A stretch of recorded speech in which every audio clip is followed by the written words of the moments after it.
So when I had a lot of friends start working from home through COVID and they started going insane and they were like, what do I do with my time? I don't know. I was like, what do you mean? Because it was so normal to me. So a lot of my friends, I got them into video games. A lot of friends that were not gamers, I was like, okay, so you need activities that you can do that will fill good numbers of hours, that won't fill your house with new stuff. Because a lot of people were like, get a hobby, but then that hobby's like knitting. Let me buy a million knitting needles and a million skeins of yarn and shit, right? Like no. So I just started sending people different games, buying people games on Steam, introducing people to Steam. Some people, you know, didn't even know what the fuck Steam was. They're like, oh, would you buy a console and play video games? And I was like, no. You have a computer, we're gonna use it. So I started teaching a lot. A lot of them were people that like, they were my friends, but I was only really friends with them through like work, you know, and that's why like all my other friends that I was not friends with through work are all gamers, and like, you know, it was just so normal to me.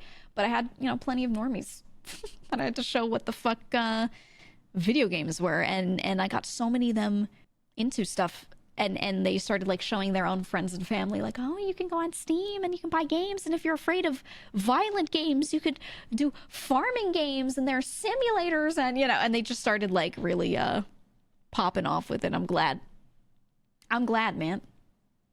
I love to see it. We do not talk about my yarn stash. Yeah, I think a lot of people tried to pick up hobbies that required buying physical items, and they didn't have space for it, and they started to get frustrated. And I was like, guys, just play video games. All it takes up is space in your computer, you know? Just do it. I genuinely think if you are a gamer and you just watch like Twitch and YouTube videos and play video games, you are living the cheapest lifestyle while still keeping yourself entertained for hours. Straight up.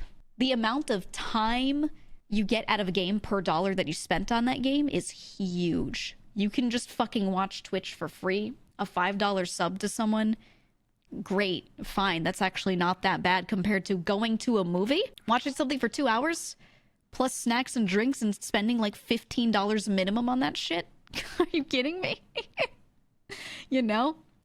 So I just think that, like, I don't know, I try to get my friends into this stuff when they start complaining about money, and I'm like, well, what do you do in your spare time? A lot of them will be like, oh, I go to the beach, and then if you're in the Northeast, you have to pay a fee to go to the beach or to certain parks. They'll be like, yeah, I go hiking, but then I have to pay $10 to park at this place. And I'm like, whoa, so you do this every single time? It starts to get crazy. A lot of the time, they start describing a lot of hobbies like going to a bar and hanging out and having drinks with friends. And I'm like, yeah, how much do those drinks cost? How fucking much if you go out all the time?